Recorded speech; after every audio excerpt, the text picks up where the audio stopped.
Bibles this evening to Esther chapter 4. Esther chapter 4 as we continue our study in the life of Esther. Tonight we're going to look at such a time as this. Esther chapter 4.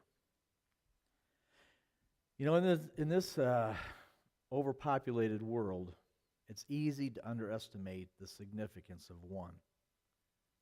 I mean, there are so many people who have so many gifts and skills who are already doing so many things that are so important. I mean, who needs me? And what can I as an individual contribute to the overwhelming needs of our world? And it's easy to think that way at times, isn't it? In the vastness of our world, what is one person? But the truth is, you are you. And you are the only you in the whole world. Some will put it this way: I am only one, but still I am one. I cannot do everything, but still I can do something. And because I cannot do everything, I will not refuse to do the something that I can do. There is only one you. You're the only person with your exact heritage, your exact series of events in the pilgrimage and sufferings of your life that have brought you, and only you, to this hour. You're the only one with your personal convictions, your makeup, your skills, your appearance, your touch, your voice, your surroundings, your sphere of influence. You're the only you. Have you ever thought of that before? You are the only you.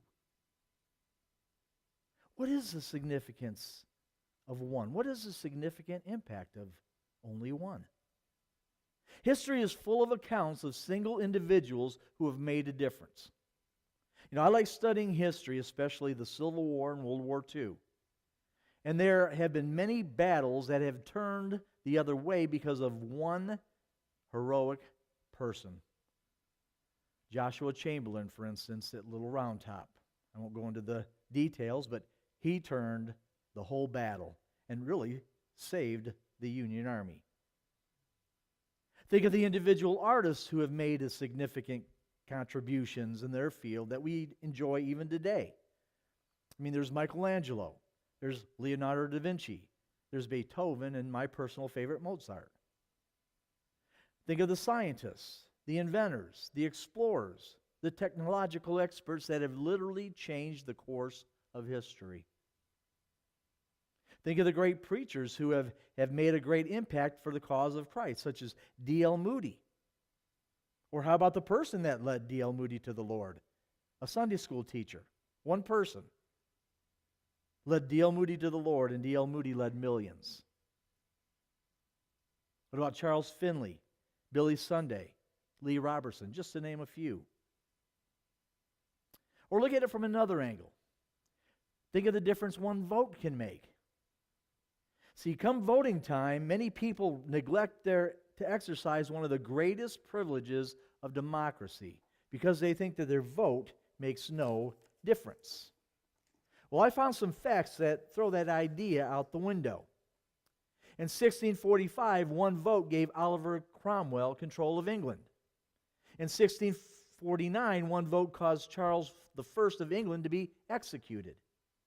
In 1776, one vote gave America the English language instead of German. In 1839, one vote elected Marcus Morton governor of Massachusetts. In 1845, one vote brought Texas into the Union. In 1868, one vote saved President Andrew Johnson from impeachment. In 1875, one vote changed France from a monarchy to a republic. In 1876, one vote gave Rutherford B. Hayes the U.S. presidency. In 1923, one vote gave Adolf Hitler control of the Nazi Party. In 1941, one vote saved the Selective Service System just 12 weeks before Pearl Harbor. And when we read the Word of God, we don't find many stories about great crusades and citywide revivals and mass meetings where God's attention was upon the entire country or whole community, more often we find individual men and women who make a difference, who set the pace or cut the wide swath or stood in the gap and changed their times. From Genesis to Revelation, we see God's hand in the lives of individuals who thought and said and did what was right, regardless. And as a result, history was made. Here are a few verses that declare how important one person is.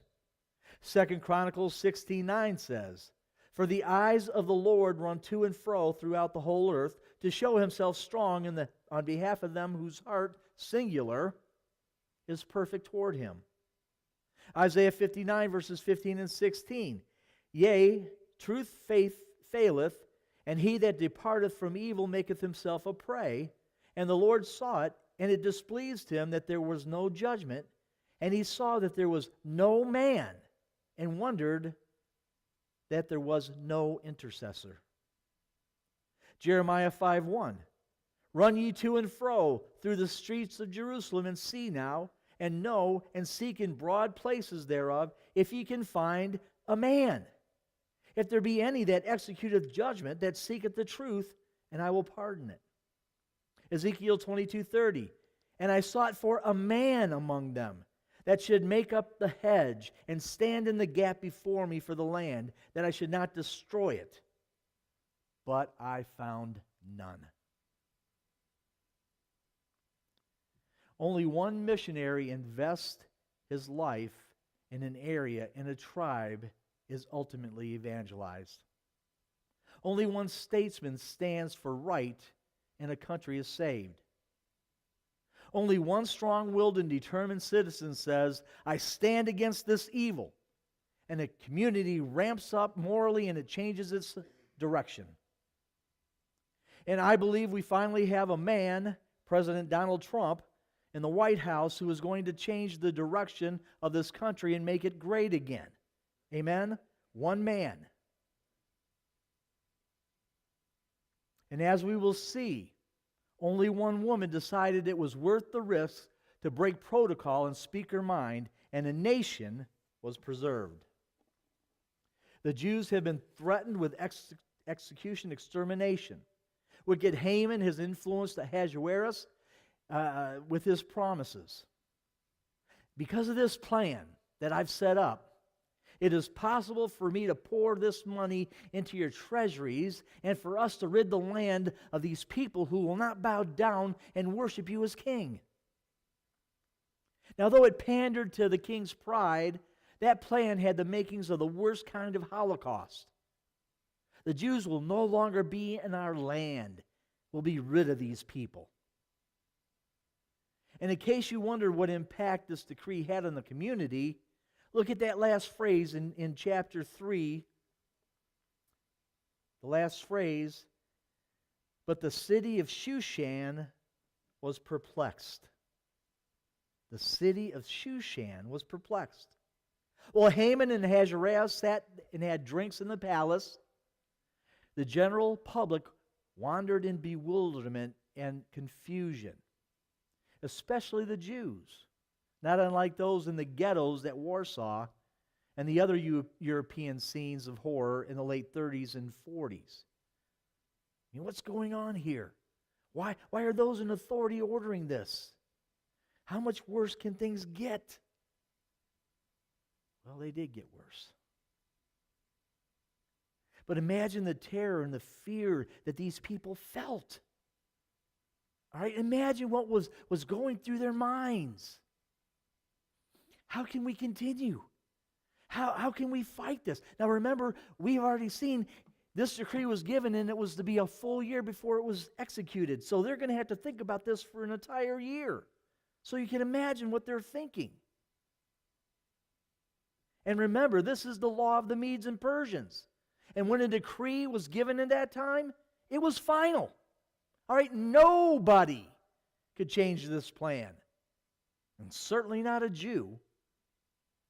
This was a death sentence for every Jew. And they knew it. Helplessness must have faded to hopelessness. Yet in the midst of all this, God wasn't sleeping. All right? In his sovereign plan, he determined one person would make a difference. One individual would stand in the gap. And the person God was to use was Esther. Let's look at chapter 4 and verse 1.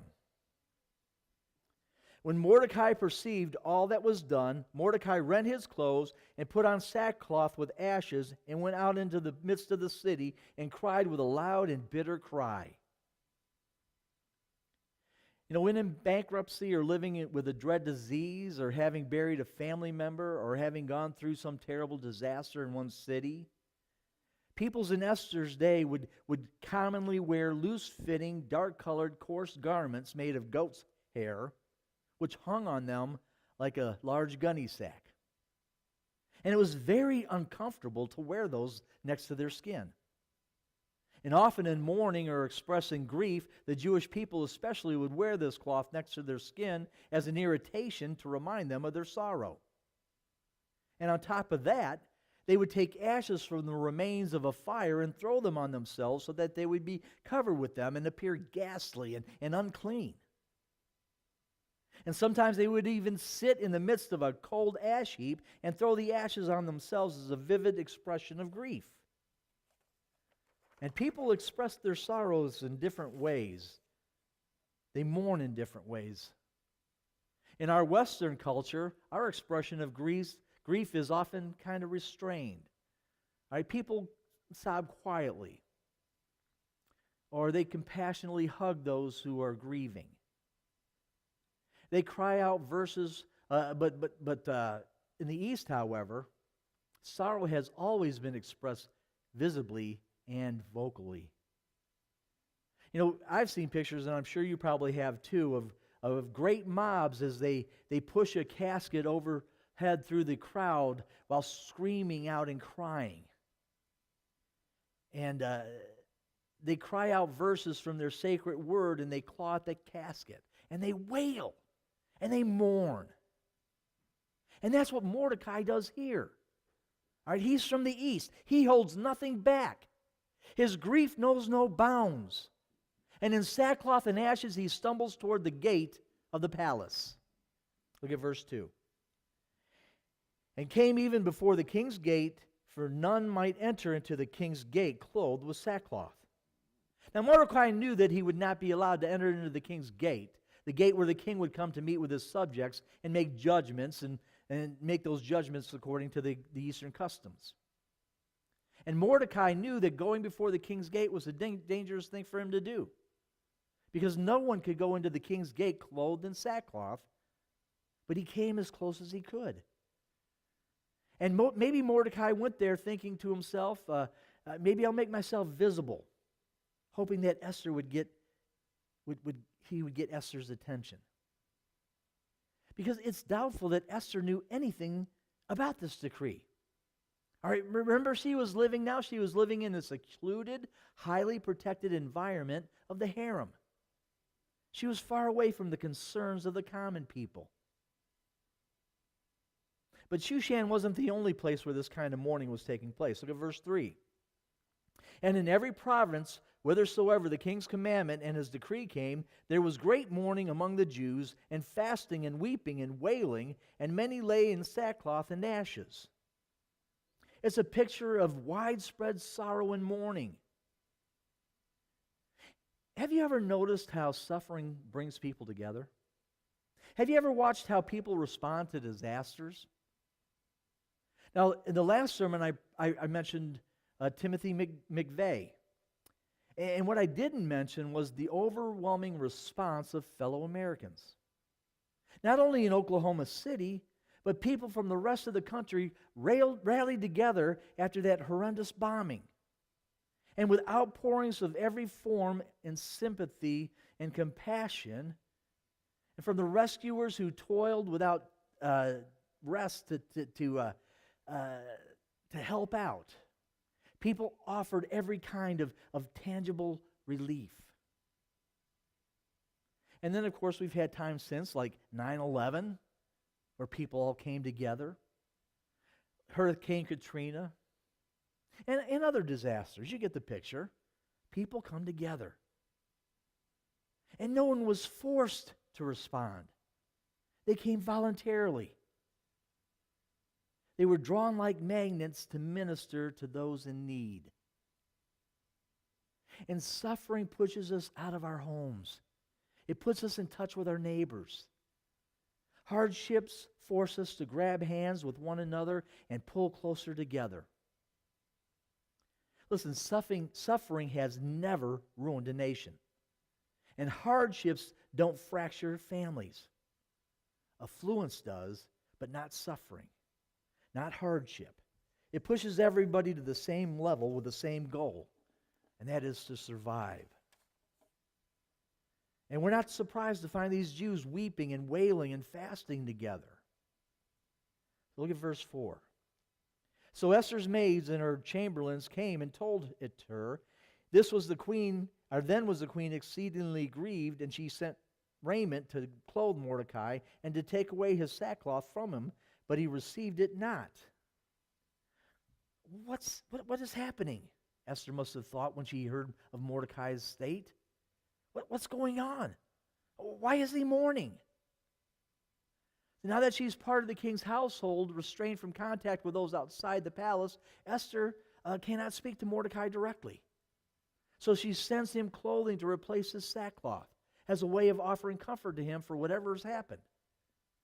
But I think she was embarrassed to have him moaning and wailing in sackcloth. And the clothes that she gives him were probably very nice clothes. I mean, the kind you get from the palace. But he refuses the clothes. He wasn't going to remove the stigma. He wasn't going to accept any fancy clothes from his daughter, the queen. When the clothes came back to Esther, she knew something serious was going on. It was Mordecai's way of sending a message back to the queen that this was not just a moment of sorrow or a day of mourning, but of national calamity. So Esther sends one of the king's servants to find out the truth from Mordecai. Look at verse 5. Then called Esther for Hathach, one of the king's chamberlains, whom he had appointed to attend upon her, and gave him a commandment to Mordecai to know what it was and why it was. So Hathach went forth to Mordecai unto the street of the city, which was before the king's gate, and Mordecai told him of all that had happened unto him, and of the sum of money that Haman had promised to pay the king's treasuries for the Jews to destroy them. And he gave him a copy of the writing of the decree that was given at Shushan to destroy them, and to show it unto Esther, and to declare it unto her, and to charge her that she should go in unto the king and make supplication unto him, and make a request before him for her people. Now Mordecai not only informs Esther through her servant of all that was going on, even down to the exact amount of money that be put in the treasuries, but he also sends an official, the official evidence, all right? A copy of the decree. Have your queen read this, he says. This was signed with the king's signet ring. Now, he didn't lose control of his emotions. He didn't exaggerate. He was careful with the information that he communicated. And my point here is that we live in a day of heresy, when few people pass along information that is precise and reliable. And again, look at the news media today. And I'll say this and I'll say it and you can get mad at me, but if you believe the mainstream media, you need to get your head out of the sand. They're a bunch of liars. Their stuff is not reliable. You got to pass along information that's reliable. Do you pass along information that's reliable? Are you careful about what you say? Do you have the facts? Do you offer proof that the information you're giving is correct? You know, it's fine to pass along needed and serious information to the right sources for the right reasons. But I'm afraid that more and more there's a preoccupation with rumor and slander. half-truths and innuendos are passed along as reliable, and they're not. They're nothing but unreliable gossip. And there's no way to measure the number of people who have been hurt by rumor and exaggeration and heresy and hearsay. And maybe you've suffered some of that yourself. So be careful what you say. Be careful how you say it. Be careful that you send the right message and that you send it to the right person with the right motive. And Mordecai covers all those bases. He has some volatile information that the queen needs to know. He also knows that he's put the issue on the line for Esther. All right? He's asked her to go to the king and beg his favor and plead with him for her people. All right? And he knows that this could be curtains for her. All right? No one knows she's a Jew. And if she does this, she's risking everything. So this is no time for rumor. This is a time for accuracy in reporting. Someone wrote this about this. Mordecai contemplated this bitter necessity. He gazed upon it till his eyes were a fountain of tears. He studied the situation till the iron entered into his very soul. Then he made his appeal to Queen Esther to stand forward as the savior of her people. Now look at verse 9. And Hatak came and told Esther the words of Mordecai. Again Esther spake unto Hatak and gave him his commandment unto Mordecai. All the king's servants and the people of the king's provinces do know that whosoever, whether man or woman, shall come unto the king into the inner court, who is not called, there is one law of his to put him to death, except such to whom the king shall hold out the golden scepter, that he may live. But I have not been called to come in unto the king these 30 days. And they told to Mordecai Esther's words. Now, before you entertain thoughts of self-righteousness, thinking that you would have never replied like that, you need to remember that you're surrounded by friends in a safe place and unthreatened, in an unthreatened environment where no one is armed, there's no armed soldiers outside, there's no government protocol to obey. Furthermore, chances are good that you don't live under a cloud because of the race in which you were born into, and there's no king sitting in the throne who's at your whim you can live or die. See, it's easy to be brave when we're protected and secure, when we have nothing to risk. If Esther obeyed Mordecai, she stood to risk everything, including her life. Although the king was her husband, she couldn't just stroll into his office and casually tell him what was on her mind. Things didn't work like that. Esther sent word back that she could not go in to the king. There was a law that everyone knew about, that if you walked into the presence of the king and you weren't invited, you faced death. The only safe way to come before the king was to be called. There was one very risky option, though. Go boldly in before the king and hope he extended his royal scepter to you, which meant that you were welcome. But nobody wanted to take that risk. Would you? Would you? Think about it. That's risky. If he doesn't extend that, you're dead right then and there. It was either instant acceptance or instant death. On top of that, Esther didn't seem to be in with the king at that time. All right? He hadn't called her for 30 days. Evidently, he was being entertained by some of the other women from his harem. So Esther passed off the responsibility that Mordecai tried to place on her. Look at verse 13. Then Mordecai commanded to answer Esther, think not with thyself that thou shalt escape in the king's house more than all the Jews. For if thou altogether holdest thy peace at this time, then shall their enlargement and deliverance arise to the Jews from another place. But thou and thy father's house shall be destroyed. And who knoweth whether thou art come to the kingdom for such a time as this? Now, this goes down in history as one of those great turning point speeches. Mordecai says, first of all, if you do nothing, don't think that you will escape death. Being a Jew, you will die just like the rest of us. All right, remember? There's no changing the decree. There's no exceptions. She's a Jew. She will die. That's what he's saying. You're going to die. And second, he says, even if we die, God is not limited to you or me, nor will he allow his people to perish. He will use someone to save our nation. And third, how great it would be if he sovereignly chose to use you. Could it be that this explains why you were chosen to be queen? For such a time as this, for this very moment. Now that was a motivational speech. You know, Winston Churchill was masterful. He was a masterful motivator with his speeches. In a speech to his suffering nation on June 18th of 1940, he said this: "Let us brace ourselves to our duties, and so bear ourselves that if the British Empire and its Commonwealth last for 1,000 years, men will still say, this was their finest hour."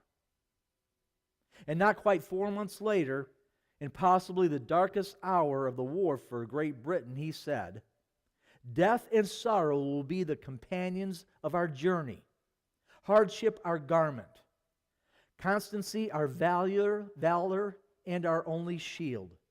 We must be united. We must be undaunted. We must be inflexible. Stand alone.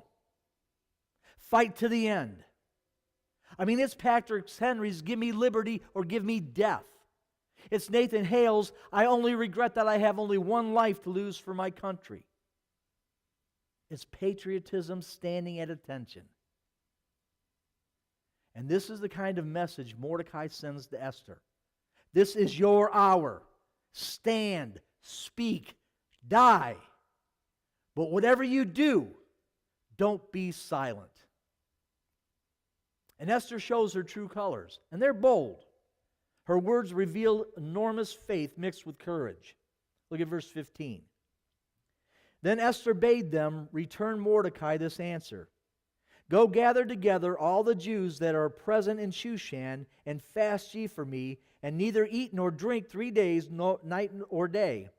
I also and my maidens will fast likewise, and so will I go in unto the king, which is not according to the law. And if I perish, I perish." So Mordecai went his way and did according to all that Esther had commanded him. Now, isn't that a great answer? Isn't that a great woman? She only had a few moments to consider what Mordecai had told her, a brief slice of time to weigh the counsel. It was all she needed. She's determined to make a difference, no matter what the consequences to her personally. If I perish, I perish. If a guard drives a sword through my body, I die doing the right thing. She has changed from fear to abandonment and faith, from hesitation to confidence and determination, from concern of her own safety to concern for her own people's survival. Do you remember when young David was asked by his father to leave the sheep and take some food and supplies to his brothers who were fighting the Philistines in the valley of Elah? When he got there, he found the giant Goliath roaming the battlefield, taunting and blaspheming God, the God of Israel. And when he learns what is going on, he says in effect, "Let's do something about it." And his older brother Eliab laughs and says sarcastic stuff like, "Oh, you're going to be a big time hero, huh? How are those little woolly sheep doing while you're down here anyway, with us on this battlefield?" Do you remember David's answer? "Is there not a cause? Is there not a cause?" And shortly thereafter, he whips out his slingshot, and down goes Goliath with one smooth stone. Of course there's a cause, David implies. If not in words, he did it in action. And what are you doing sitting around in your tents with your knees knocking? There's a giant out there who hates the cause of the living God. What are you men doing here? Our God will fight for me, and if I perish, I perish. It's basically what David said. And Esther realized the same thing. If I perish, I perish. She realizes that there was an enemy out there, not only of her people, but more importantly, an enemy of the living God. And as soon as that realization seized her awareness, the softness of the palace suddenly becomes uncomfortable. And she ends up by saying, if I perish, I perish.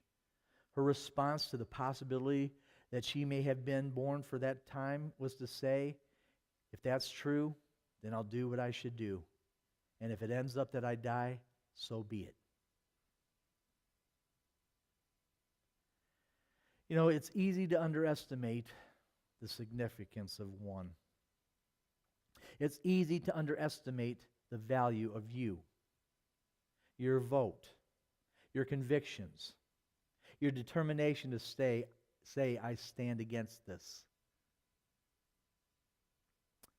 What does it matter if I get involved or not? It matters greatly. It matters to your character. Oh yeah, sure. God has other ways to accomplish His objectives. He has other people that He can use. He isn't frustrated because we might not care.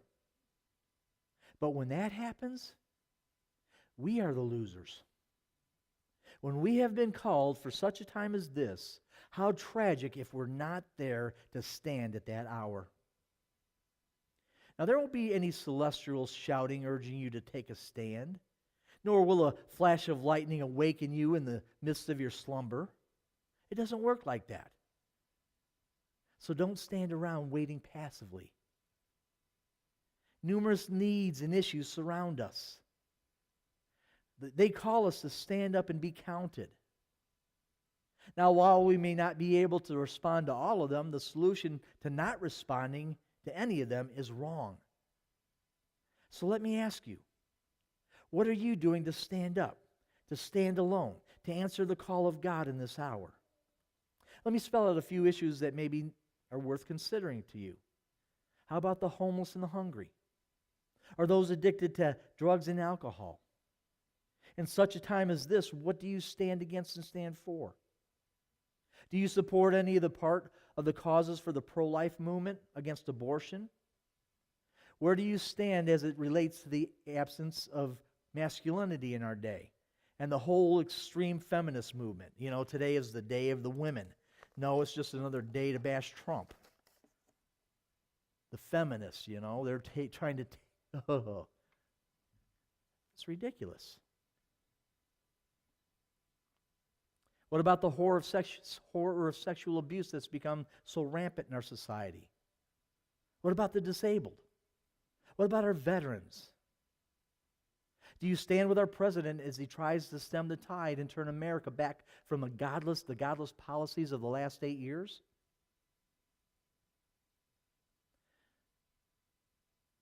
Well, I don't like to get involved in politics. Well, you better.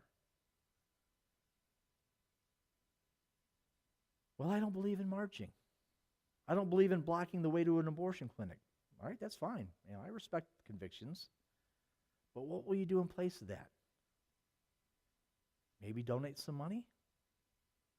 Maybe help a person who's pregnant that you know of, that maybe is thinking about an abortion? I'm not suggesting you do it someone else's way. I'm simply saying, do something. Be counted. In the PTA meetings, stand up and say, I vote against it. I stand for this and against that. And if you perish, you perish, but I seriously doubt you're going to be martyred. And if you are, well, big deal. Absent from the body, at home with the Lord. At least you'll have died for something worthy of dying for. And two primary principles emerge from this passage. First one is this: not until we believe one person can make a difference will we be willing to risk. Not until we believe that one person can make a difference will we be willing to risk. Quit being so careful about protecting your own backside. Stop worrying about what others will think. You don't answer to them. You answer to Him. And He will help you. He will give you the wisdom and the courage. Now, you might be the only one, but you are one, so risk. And then second, only when we move from the safe harbor of theory to the risky world of reality do we actually make a difference. When it comes time to vote, vote. We vote. We don't think about how nice it would be to vote. We vote.